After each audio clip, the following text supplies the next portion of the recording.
요한복음 1장. 그 말씀이 살과 피가 되어. 처음에 그 말씀이 있었다. 그 말씀은 하나님과 함께 있었고 하나님도 그 말씀과 함께 있었다. 그 말씀이 곧 하나님이셨다. 그 말씀은 첫날부터 하나님을 위해 준비된 말씀이었다. 모든 것이 그분을 통해 창조되었다. 그분 없이 창조된 것은 단 하나도 없었다. 존재할 수 있도록 한 것은 바로 생명이었으니 그 생명은 삶을 유지하는 빛이었다. 그 생명빛이 어둠을 뚫고 타올랐으니 어둠은 그 빛을 끌 수 없었다. 일찍이 한 사람이 있었다. 그의 이름은 요한이었다. 그는 그 생명빛에 이르는 길을 가리켜 보이라고 하나님께서 보내신 사람이었다. 그가 온 것은 어디를 보고 누구를 믿어야 할지를 모든 사람에게 보여주기 위해서였다. 요한 자신은 그 빛이 아니었다. 그는 그 빛에 이르는 길을 보여주려고 온 사람이었다. 그 생명빛은 참된 빛이었다. 그분은 생명에 들어가는 사람 누구나 그 빛 속으로 데려가신다. 그분이 세상에 계셨고 세상이 그분을 통해 존재했지만 세상은 그분을 알아보지 못했다. 그분이 자기 백성에게 오셨지만 그들은 그분을 원치 않았다. 그러나 그분을 원했던 이들, 그분이 스스로 말씀하신 그분이며 말씀하신 대로 행하실 분이라고 믿은 이들은 누구나 그들의 참된 자아, 곧 하나님의 자녀가 되게 해주셨다. 이들은 피로 난 자도 아니고 육체로 난 자도 아니며 성관계로 난 자도 아닌 하나님에게서 난 사람들이다. 그 말씀이 살과 피가 되어 우리가 사는 곳에 오셨다. 우리는 그 영광을 두 눈으로 보았다. 단 하나뿐인 그 영광은 아버지 같고 아들 같아서 안팎으로 두루 충만하고 처음부터 끝까지 참된 영광이었다. 요한은 그분을 가리켜 외쳤다. 이분이 바로 그분이시다. 내가 전에 내 뒤에 오시지만 사실은 나보다 앞서 계신 분이라고 말한 것은 바로 이분을 두고 한 말이다. 그분은 언제나 나보다 먼저 계신 분, 늘 먼저 말씀하신 분이기 때문이다. 우리 모두는 그분의 충만한 은혜, 끊임없이 베푸시는 선물의 의지에 살아간다. 우리가 기본적인 것은 모세에게서 받았지만 이 풍성한 주고받음, 이 끝없는 암과 깨달음, 이 모든 것은 메시아 예수를 통해 받았다. 이제까지 하나님을 본 사람, 어렴풋하게라도 그분을 본 사람은 없었다. 아버지의 심장에 계신 분, 단 하나뿐인 하나님의 모습이신 그분께서 하나님을 대낮처럼 분명하게 드러내 보이셨다. 광야에서 외치는 소리, 예루살렘의 유대인들이 제사장과 관리인들을 요한에게 보내어 그가 누구인지 물어보았을 때 요한은 아무것도 숨기지 않았다. 그는 그 질문을 얼버무려 넘기지 않고 사실 그대로 말했다. 나는 메시아가 아니다. 그들이 다그쳐 물었다. 그렇다면 누구란 말이요? 엘리야요? 아니다. 예언자요? 아니다. 그들은 화를 내며 말했다. 그렇다면 누구란 말이오? 우리를 보낸 이들에게 전해줄 답변이 필요하오. 무엇이라도 좋으니 당신 자신에 대해 좀 알려주시오. 나는 하나님을 위해 길을 곧게 하라고 광야에서 외치는 소리다. 나는 예언자 이사야가 선포한 일을 행하는 것이다. 요한에게 질문한 사람들은 바리새인들이 보낸 이들이었다. 이제 그들은 자신들이 궁금해하던 질문을 던졌다. 당신이 메시아도 아니고 엘리야도 아니고 예언자도 아니라면 세례는 왜 주는 겁니까? 요한이 대답했다. 나는 물로 세례를 줄 뿐이다. 그러나 너희 가운데 너희가 알아보지 못하는 한 분이 서 계신다. 그분은 내 뒤에 오시지만 내 다음 가는 분이 아니시다. 나는 그분의 겉옷을 들고 있을 자격조차 없는 사람이다. 이것은 요한이 세례를 주던 요단강 건너편 베다니에서 나눈 대화였다. 하나님을 계시하시는 분. 이튿날 요한은 예수께서 자기에게 오시는 것을 보고 큰 소리로 말했다.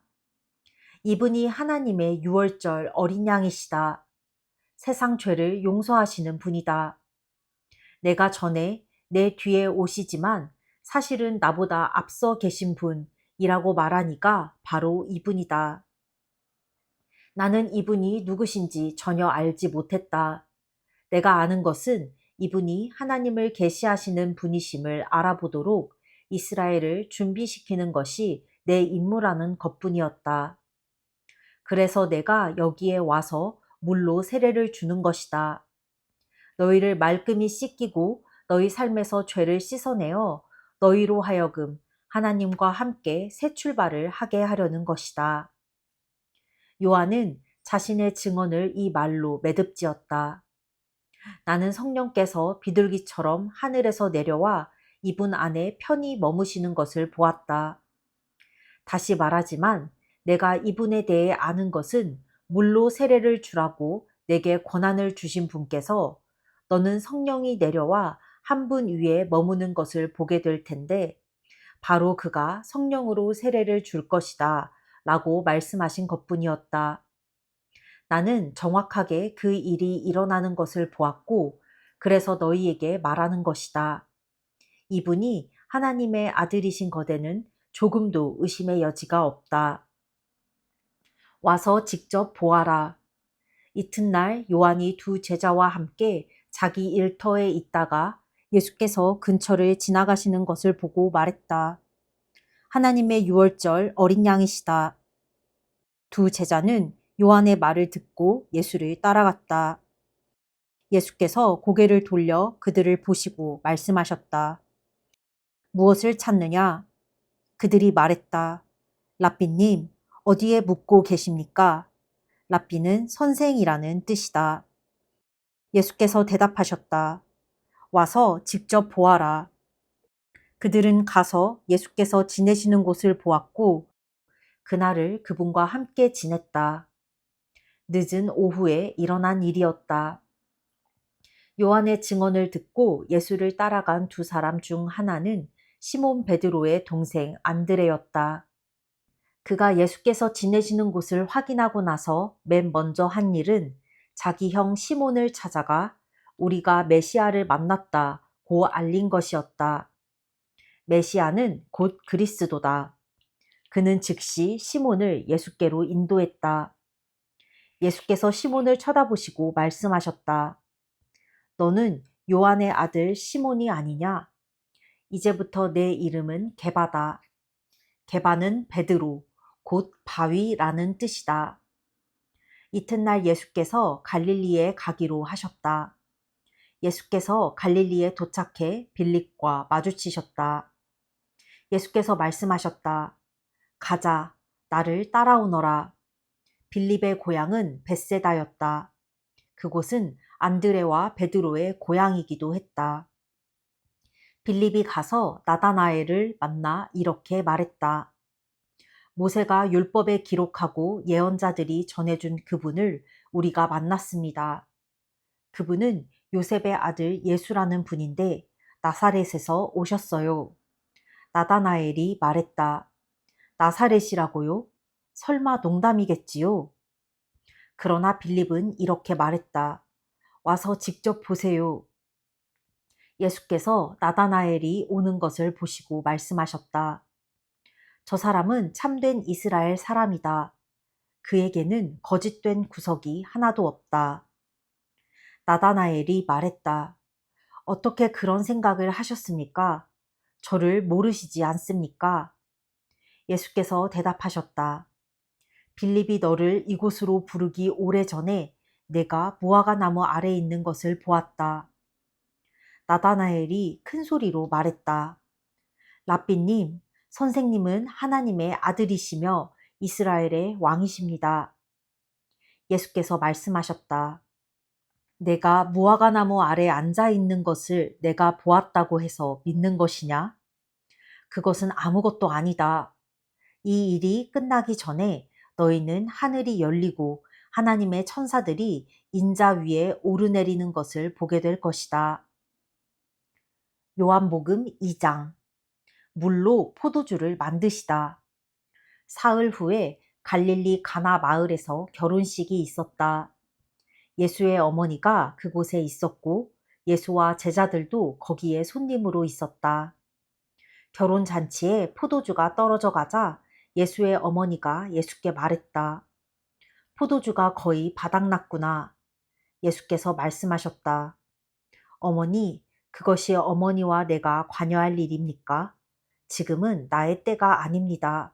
재촉하지 마십시오. 예수의 어머니가 지체 없이 종들에게 말했다. 그가 시키는 대로 무엇이든 하여라.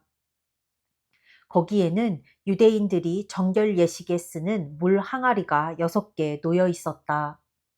항아리는 각각 75에서 110리터 정도가 들어가는 크기였다. 예수께서 종들에게 지시하셨다. 항아리에 물을 가득 채워라. 그러자 그들은 항아리가 넘치도록 물을 가득 채웠다. 예수께서 이제 주전자에 가득 담아 잔치를 맡은 자에게 가져다 주어라 하고 말씀하셨다. 종들은 그대로 했다. 잔치를 맡은 자가 물이 변하여 된 포도주를 맛보고서 큰 소리로 신랑을 불러 말했다. 그는 방금 무슨 일이 일어났는지 몰랐지만 종들은 알고 있었다. 내가 알기로는 누구나 처음에 가장 맛 좋은 포도주를 내놓다가 손님들이 잔뜩 마신 뒤에는 싸구려를 내놓는데 그대는 지금까지 가장 좋은 포도주를 남겨두었구려. 갈릴리 가나에서 행하신 이 일은 예수께서 보여주신 첫 번째 표적이었고 처음으로 자신의 영광을 나타내신 것이었다. 그분의 제자들이 예수를 믿게 되었다. 이 일이 있고 나서 예수께서는 어머니와 형제와 제자들과 함께 가버나움으로 내려가 며칠을 지내셨다. 성전을 깨끗하게 하시다. 유대인들이 매년 봄에 지키는 유월절이 막 시작될 무렵 예수께서 예루살렘으로 올라가셨다. 예수께서는 성전이 소와 양과 비둘기를 파는 사람들로 북적대는 것을 보셨다. 고리대금 업자들도 거기서 마음껏 활개를 치고 있었다. 예수께서 가죽끈으로 채찍을 만들어서 그들을 성전에서 쫓아내셨다. 양과 소를 몰아내고 동전을 사방으로 흩어버리시며 고리대금 업자들의 가판대를 뒤엎으셨다. 예수께서 비둘기 상인들에게 이렇게 말씀하셨다. 여기에서 너희 물건을 치워라. 내 아버지 집을 쇼핑몰로 만드는 짓은 그만두어라. 그 순간 제자들은 당신의 집을 향한 열심이 나를 삼킵니다. 라고 한 성경 말씀을 기억했다. 그러나 유대인들은 불쾌한 마음에 이렇게 물었다. 당신이 하는 이 일이 옳다고 입증해 줄 신임장을 제시할 수 있겠소? 예수께서 대답하셨다. 이 성전을 헐어라. 그러면 내가 사흘 만에 다시 짓겠다. 그들은 붕괴하며 말했다. 이 성전을 짓는데 46년이 걸렸는데 당신이 사흘 만에 다시 짓겠다는 거요? 그러나 예수께서 성전이라고 하신 것은 자신의 몸을 두고 하신 말씀이었다. 나중에 예수께서 죽은 자들 가운데서 살아나신 뒤에야 제자들은 그분이 그렇게 말씀하신 것을 기억해냈다. 그때에야 제자들은 비로소 올바른 결론을 내릴 수 있었다. 성경에 기록된 말씀과 예수께서 하신 말씀을 모두 믿게 된 것이다. 예수께서 예루살렘에 계시는 유월절 기간 동안 많은 사람들이 그분이 나타내시는 표적을 보았다.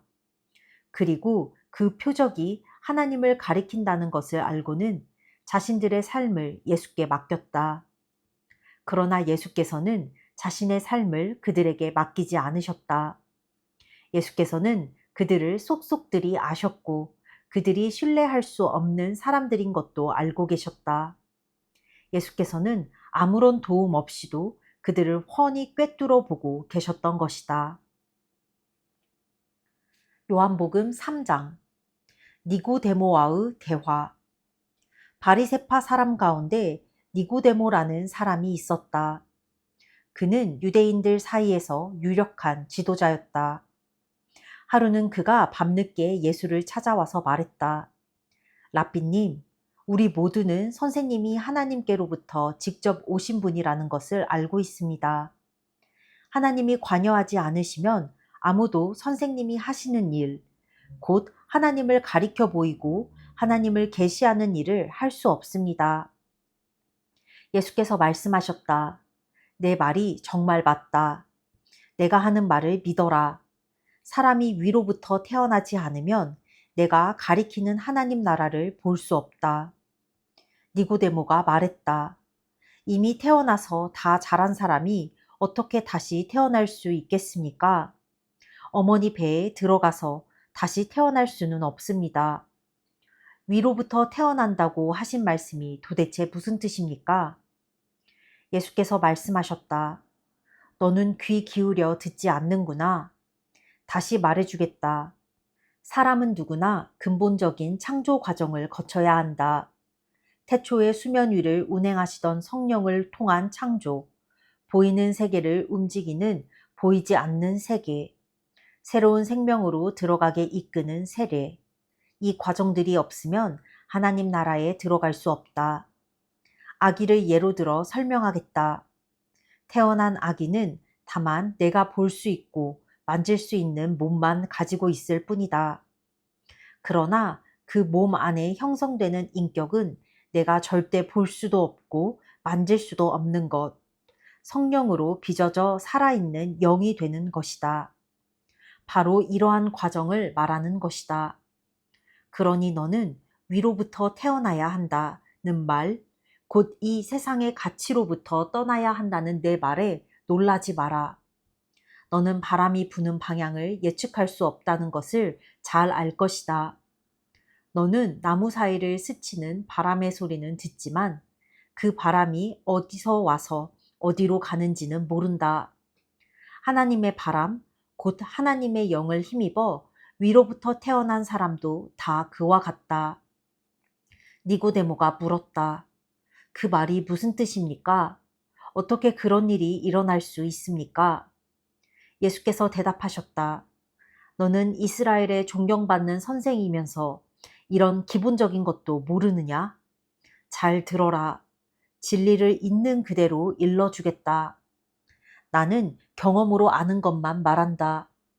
나는 내 눈으로 본 것만 증언한다. 얻어들은 말이나 전해 들은 말은 하나도 없다.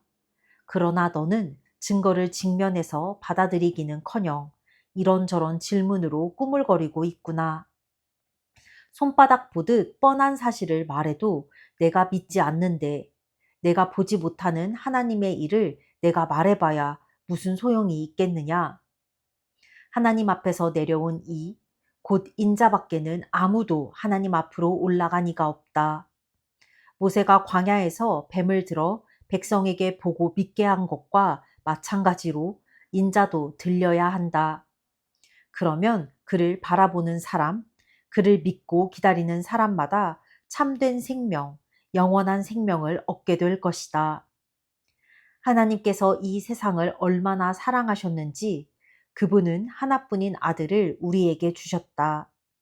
그것은 아무도 멸망하지 않고 그를 믿는 사람은 누구나 온전하고 영원한 생명을 얻게 하시려는 것이다. 하나님께서 고통을 무릅쓰고 자기 아들을 보내신 것은 세상을 정죄하고 손가락질해서 세상이 얼마나 악한지 일러주시려는 것이 아니다. 아들이 온 것은 세상을 구원하고 다시 바로잡으려는 것이다. 누구든지 아들을 신뢰하는 사람은 죄를 용서받지만 아들을 신뢰하지 않는 사람은 이미 오래전에 사형 선고를 받았으면서도 그것을 모르는 사람이다. 하나뿐인 하나님의 아들을 알고도 그가 믿지 않았기 때문이다. 너희가 처한 위기 상황은 이러하다. 빛이신 하나님께서 세상 안으로 들어오셨지만 사람들은 어둠을 찾아 달아났다. 그들이 어둠을 찾아 달아난 것은 하나님을 기쁘시게 해드리는 일에 관심이 없었기 때문이다. 악행을 일삼고 부정과 망상에 사로잡힌 사람은 누구나 빛이신 하나님을 싫어해서 그 빛에 가까이 가려고 하지 않는다. 자기 행위가 드러날까 괴롭고 두렵기 때문이다. 그러나 진리와 실체 안에서 일하고 살아가는 사람은 빛이신 하나님을 맞아들인다. 그것은 자기 행위가 하나님의 일을 위한 것이었음을 드러내려는 것이다. 그분 앞서 준비하는 사람. 이 대화를 마치고 예수께서 제자들과 함께 유대로 가셔서 그들과 함께 휴식을 취하셨다. 예수께서는 세례도 주셨다. 같은 때에 요한은 살렘 근처에 있는 에논에서 세례를 주고 있었는데 에논은 물이 풍부한 곳이었다. 이때는 아직 요한이 감옥에 갇히기 전이었다. 요한의 제자들이 세례의 본질을 두고 유대 지도자들과 논쟁을 벌였다. 제자들이 요한에게 가서 말했다. 랍비님, 요단강 건너편에서 선생님과 함께 있던 분을 아시지요? 선생님께서 증언하고 인정해 주신 분 말입니다. 그분이 이제는 우리와 경쟁하고 있습니다. 그분도 세례를 주고 있는데 사람들이 우리에게로 오지 않고 다 그분에게로 갑니다. 요한이 대답했다. 사람이 하늘의 도움 없이는 성공할 수 없다.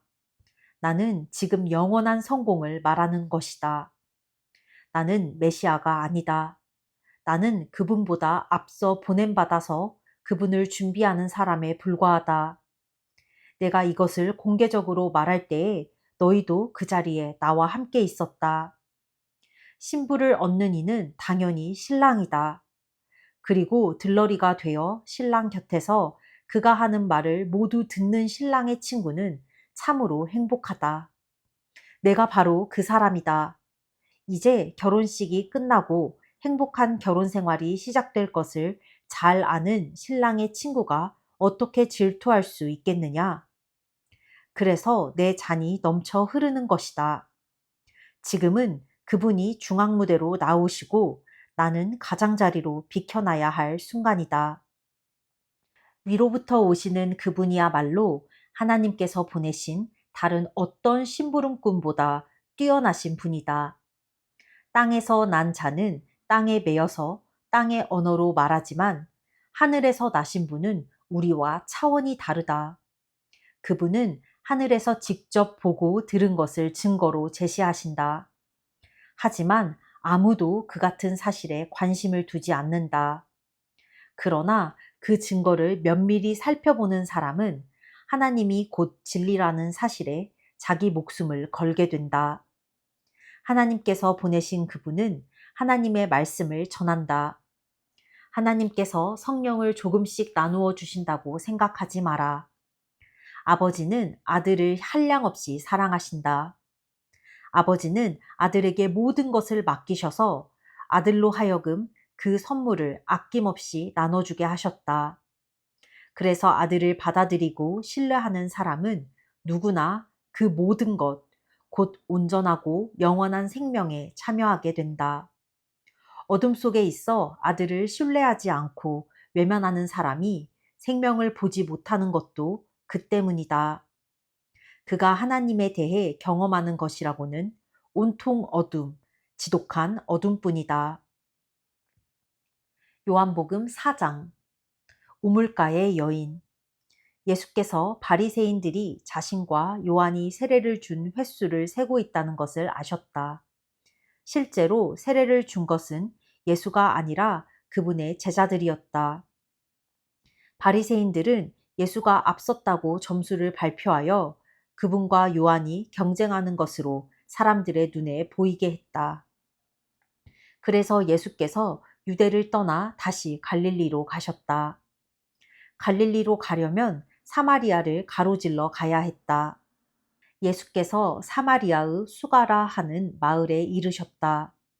수가는 야곱이 자기 아들 요셉에게 준 땅과 맞닿아 있었는데 야곱의 우물이 아직 거기 있었다. 여행으로 지친 예수께서 우물가에 앉으셨다. 때는 정오 무렵이었다. 한 사마리아 여자가 물을 기르러 나왔다. 예수께서 그 여자에게 말씀하셨다. 나에게 물 한 모금 줄 수 있겠느냐? 제자들은 점심거리를 사러 마을에 가고 없었다. 사마리아 여자가 당황해하며 물었다. 당신은 유대인이면서 어떻게 사마리아 여자인 나에게 물을 달라고 하십니까? 당시의 유대인들은 사마리아 사람들과 절대로 말을 나누려 하지 않았다. 예수께서 대답하셨다.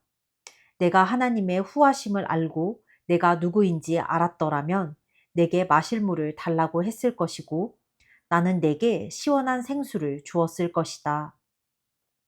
그러자 여자가 말했다. 선생님, 선생님께는 물 깃는 두레박도 없고 또 이 우물은 깊습니다. 그런데 어떻게 생수를 주시겠다는 말입니까? 선생님이 우리 조상 야곱보다 더 뛰어난 분이라는 말입니까? 그는 이 우물을 파서 자신은 물론이고 자기 아들들과 가축들까지 이 물에서 마시게 했고 우리에게 물려주기까지 했습니다. 예수께서 말씀하셨다. 이 물을 마시는 사람은 누구나 다시 목마를 것이다. 그러나 내가 주는 물을 마시는 사람은 다시는 목마르지 않을 것이다. 내가 주는 물은 그 사람 속에서 솟구쳐 오르는 영원한 생명의 샘이 될 것이다. 여자가 말했다. 선생님, 내게 그 물을 주셔서 내가 다시는 목마르지 않게 해주시고 이 우물을 다시 찾는 일이 없게 해주십시오. 예수께서 말씀하셨다. 가서 내 남편을 불러서 다시 오너라. 나는 남편이 없습니다. 하고 여자가 대답했다. 남편이 없다고 한 내 말이 맞다. 너는 남편이 5이나 있었고 지금 함께 사는 남자도 내 남편이 아니다. 그러니 내 말이 맞다. 이제 보니 선생님은 예언자이십니다. 그렇다면 이것을 좀 말해 주십시오. 우리 조상들은 이 산에서 하나님께 예배드렸습니다. 하지만 선생님 같은 유대인들은 예루살렘이 유일한 예배 장소라고 주장합니다. 그렇지요? 여자여, 내 말을 믿어라. 너희 사마리아 사람들이 이 산도 아니고 예루살렘도 아닌 곳에서 아버지께 예배드릴 때가 온다. 너희는 어둠 속에서 확신 없는 예배를 드리지만 우리 유대인들은 밝은 대낮에 확신에 가득 찬 예배를 드린다. 하나님의 구원의 길은 유대인들을 통해 열린다. 그러나 너희가 어떤 이름으로 불리고 어디서 예배드리는지는 중요하지 않게 될 때가 온다. 사실은 그때가 이미 왔다. 하나님 앞에서 중요한 것은 너희가 어떤 사람이며 어떻게 사느냐 하는 것이다. 너희가 드리는 예배는 너희 영으로 진리를 추구하는 예배여야 한다. 아버지께서는 바로 그런 사람, 곧 그분 앞에 단순하고 정직하게 있는 모습 그대로 예배드리는 사람들을 찾으신다. 하나님은 순전한 존재 그 자체, 곧 영이시다. 그러므로 하나님께 예배드리는 사람은 자신의 존재와 자신의 영과 자신의 참된 마음으로 드려야 한다. 여자가 말했다. 그것은 잘 모르겠습니다만 메시아가 오신다는 것은 압니다. 그분이 오시면 이 모든 것의 전말을 알게 되겠지요. 예수께서 말씀하셨다. 내가 바로 그다. 너는 더 이상 기다리거나 찾지 않아도 된다. 바로 그때 제자들이 돌아왔다. 제자들은 크게 놀랐다. 예수께서 그런 여자와 이야기를 나누리라고는 생각지도 못했기 때문이다. 제자들 가운데 아무도 자신의 생각을 말하지 않았지만 그들의 얼굴에 다 드러나 있었다. 여자는 눈치를 채고 자리를 떴다. 어찌나 당황했던지 물동이까지 두고 갔다. 여자는 마을로 돌아가서 사람들에게 말했다. 내가 한 일을 다 알고 있는 사람이 있습니다. 와보세요. 그분은 나를 속속들이 아십니다. 혹시 그분이 메시아가 아닐까요? 그래서 그들은 예수를 직접 보러 나갔다. 추수할 때가 되었다. 그 사이에 제자들이 예수께 음식을 권했다. 라삐님, 드십시오. 안 드시겠습니까? 예수께서 제자들에게 말씀하셨다. 나에게는 너희가 알지 못하는 음식이 있다. 제자들은 누가 그분께 먹을 것을 가져다 드리기라도 한 걸까? 하고 어리둥절해 했다. 예수께서 말씀하셨다. 나를 살게 하는 음식은 나를 보내신 분의 뜻을 행하고 그분이 시작하신 일을 마무리 짓는 것이다. 지금 너희가 주위를 둘러본다면 넉 달쯤 지나야 추수할 때가 되겠다고 말하지 않겠느냐?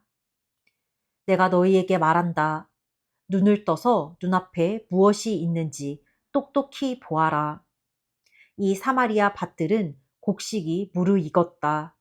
추수할 때가 된 것이다. 추수하는 사람은 기다리는 법이 없다. 그는 자기 삭슬 받고 영원한 생명을 위해 무르익은 곡식을 거두어 들인다.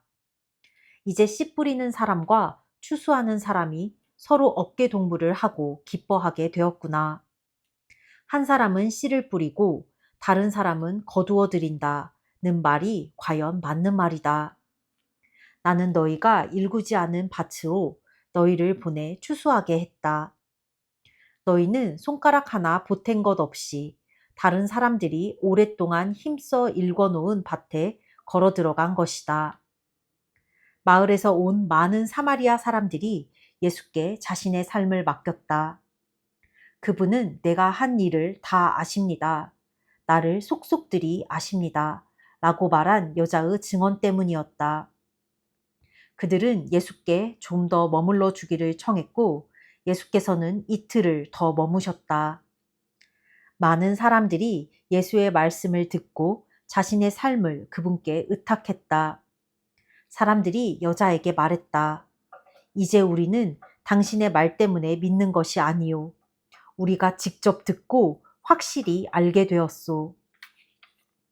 그분은 세상의 구주이십니다. 이틀 후에 예수께서 갈릴리로 떠나셨다.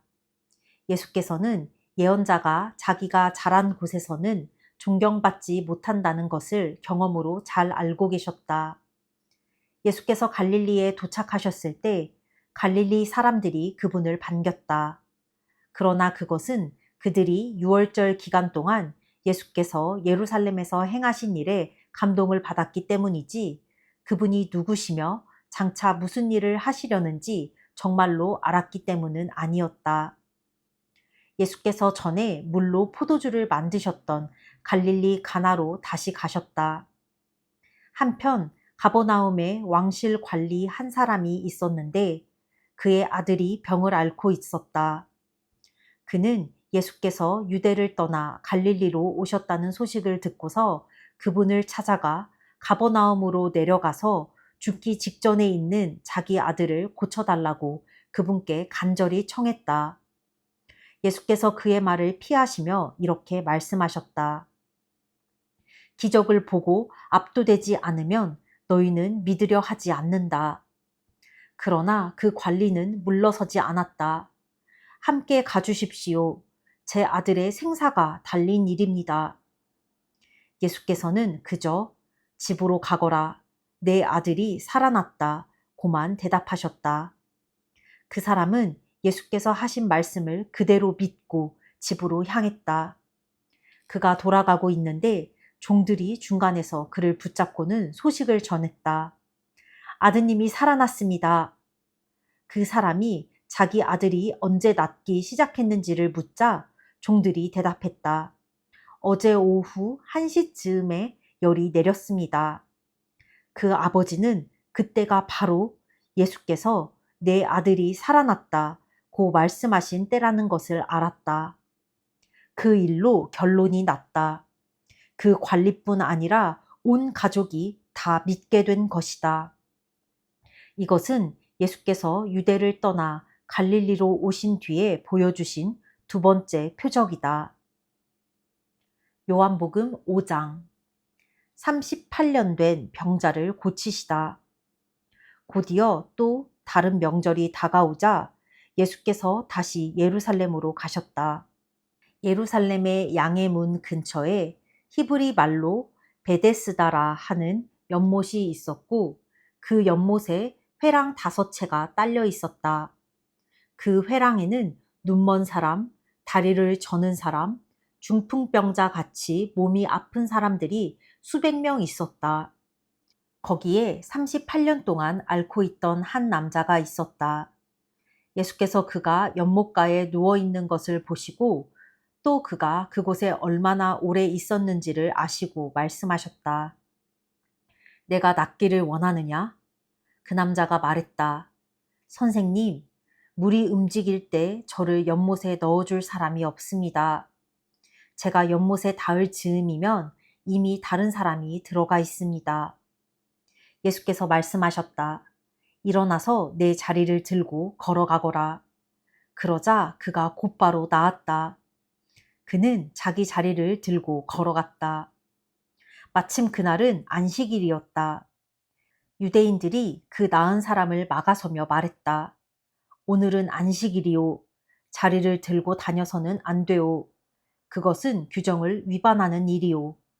그러자 그가 그들에게 말했다. 나를 낫게 해준 분이 내게 자리를 들고 걸어가라고 말씀하셨소. 그들이 물었다. 당신에게 자리를 들고 걸어가라고 한 사람이 누구요? 그러나 그 나은 사람은 그분이 누구인지 알지 못했다.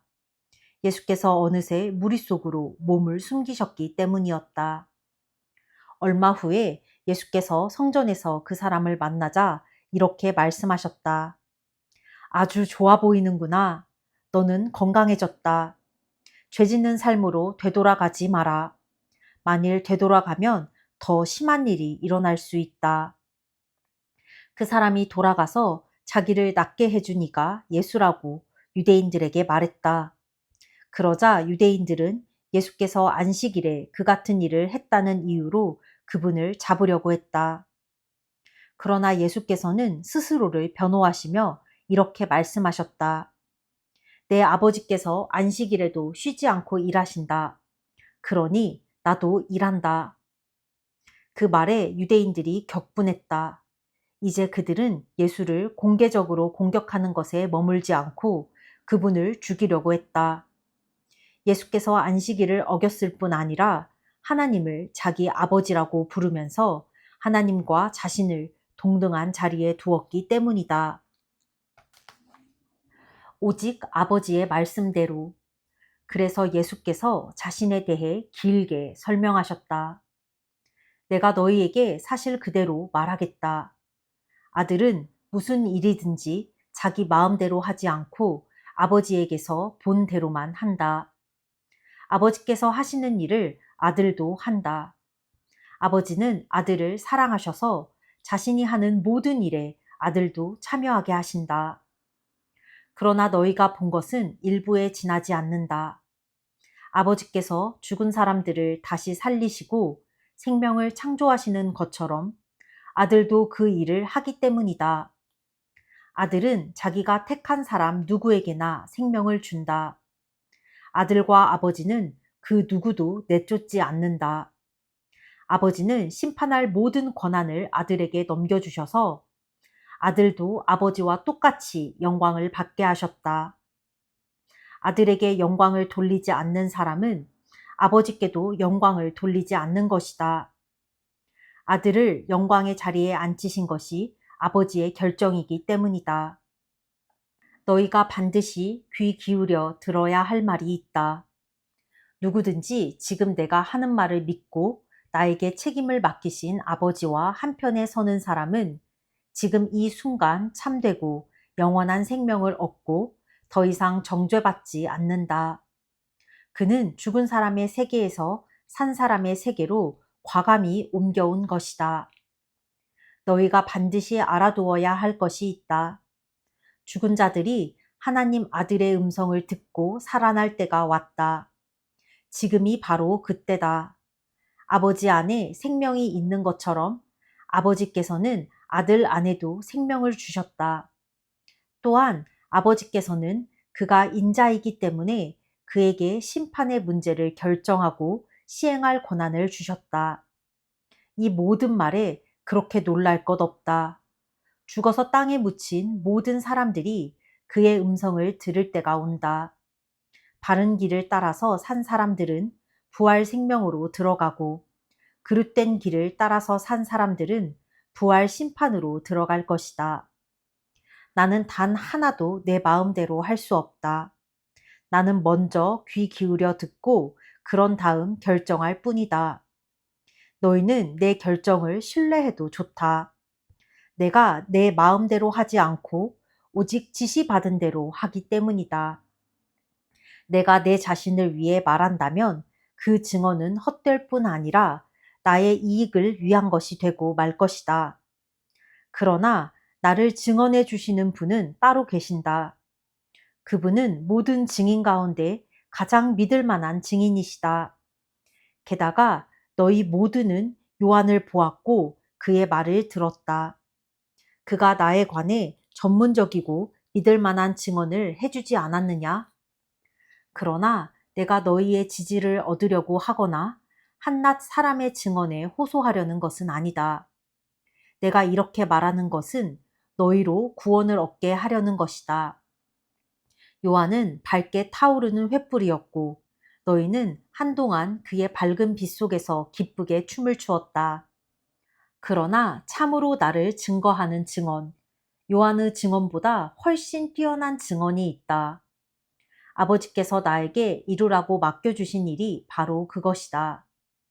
내가 이루려고 하는 이 일이 아버지께서 실제로 나를 보내셨다는 것을 증언해 준다. 또한 나를 보내신 아버지께서도 나를 증언해 주셨다. 그러나 너희는 이 점을 놓치고 말았다. 너희는 그분의 음성을 들은 적도 없고 그분의 모습을 뵌 적도 없다. 너희의 기억 속에 그분의 메시지가 하나도 남아있지 않은 것은 너희가 그분의 심부름꾼을 진정으로 받아들이지 않았기 때문이다. 너희는 영원한 생명을 얻을 수 있으리라는 생각에 늘 성경에 파묻혀 지낸다. 그러나 너희는 나무를 보느라 숲을 놓치고 있다. 이 성경 전체가 나에 관해 기록된 것이다. 그런데 내가 너희 앞에 이렇게 서 있는데도 너희는 생명을 원한다고 하면서 정작 나에게서 그 생명을 받으려고 하지 않는다. 나는 사람들의 인정을 받는 데는 관심이 없다. 왜 그런지 아느냐? 내가 너희와 너희 무리를 잘 알기 때문이다. 나는 너희의 행사 일정에 사랑이 없다는 것을 무엇보다 하나님의 사랑이 없다는 것을 안다. 내가 내 아버지의 권한을 가지고 왔으나 너희는 나를 쫓아내거나 피하기만 한다. 만일 다른 누군가가 으스대며 왔다면 너희는 두 팔 벌려 그를 맞았을 것이다. 너희가 서로 자리 다툼을 벌이고 경쟁자들보다 상석에 앉으려 하고 하나님을 무시하는 데 시간을 다 허비하면서 어떻게 하나님과 함께하는 곳에 이르기를 기대하느냐? 그러나 내가 내 아버지 앞에서 너희를 고발할 것이라고는 생각하지 마라. 너희를 고발할 이는 너희가 그토록 의지하는 모세다. 너희가 모세의 말을 진실로 믿었더라면 나를 믿었을 것이다. 그가 기록한 것이 나를 두고 한 것이기 때문이다. 너희가 그의 기록도 진정으로 받아들이지 않는데 어떻게 내 말을 진정으로 받아들일 것이라고 기대할 수 있겠느냐? 아멘. 오늘 예수님께서는 수많은 병자들을 고쳐주시고 또 바리새인들 앞에서 자신에 대해서 굉장히 길게 설명하신다. 또한 오늘 좀 인상 깊었던 부분은 예수님께서 사마리아를 지나실 때 거기서 그 사마리아 사람들에게 복음을 전하신 부분이다. 사마리아 여인이 그 여자가 어떻게 살아왔는지 여자는 말을 안 해서 모르잖아. 아무도 모르지만 말을 안 하면 모르지만 예수님께서는 이미 그 여자의 인생을 다 알고 계셨고 그 여자가 이제 마을 사람들한테 가서 메시아가 오신 것 같아요. 그는 내가 어떻게 살았는지 속속들이 다 알고 계십니다. 라고 말을 해. 그래서 마을 사람들이 다 와서 예수님의 말씀을 경청해. 그리고서 예수님이 좀 더 며칠 더 머물면서 본인들에게 말씀을 전해주시기를 간청하지. 그래서 예수님께서 이틀간 더 머무시면서 그 사람들한테 하나님 나라와 복음에 대해서 말씀하셔. 그리고 나서 마을 사람들이 여자에게 말해. 처음에는 우리가 너의 말을 듣고 가서 그분한테 우리의 삶을 의탁했는데 이제는 아니다. 우리가 직접 듣고 확실히 알게 되었다. 라고 말을 해. 어떻게 보면 유대인들이 사마리아 사람들을 뭐랄까 취급을 안 했다 그래야 될까? 상종을 안 했거든. 하지만 예수님께서는 우선 그 벽을 허무신 거야. 유대인들에게, 이방인들 말고 유대인들만 유대인들의 하나님, 우리의 하나님, 우리의 하나님 하는 것이 이제 아니라 그 벽을 허무시고 사마리아인들에게도, 이방인들에게도 하나님의 말씀을 전하시고 이제 온 유대 사마리아와 땅끝까지 내 증인이 되리라 하신 말씀의 시작인 것 같다. 너무나도 감사한 일인 것 같다. 어떻게 보면 난 한국 사람이고 이방인이잖아. 그런데 어떻게 보면 예수님의 그 크신 은혜와 사랑으로 나도 하나님의 자녀가 될 수 있는 기회를 주셨다. 또한 예수님께서 요한복음 5장에서 말씀하신다. 너희는 영원한 생명을 얻을 수 있으리라는 생각에 늘 성경에 파묻혀 지낸다. 그러나 너희는 나무를 보느라 숲을 놓치고 있다. 이 성경 전체가 나에 관해 기록된 것이다. 그런데 내가 너희 앞에 이렇게 서 있는데도 너희는 생명을 원한다고 하면서 정작 나에게서 그 생명을 받으려고 하지 않는다. 이 부분을 봤을 때 약간 지금 내가 성경을 읽고 매일매일 성경을 읽고 묵상을 하는데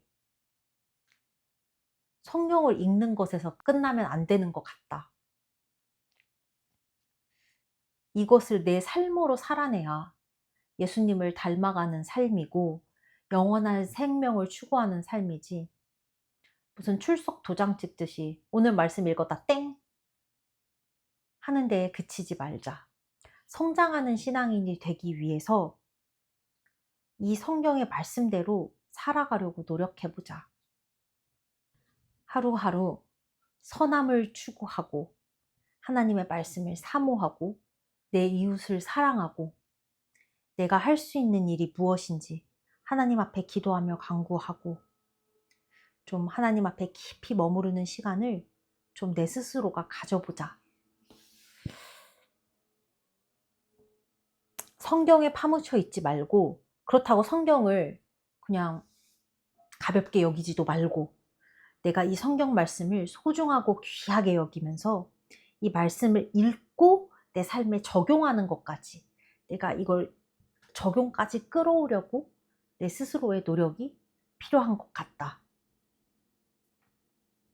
그래야 성장하는 성숙한 신앙이 될 수 있는 것 같다. 오늘은 여기까지. 끝.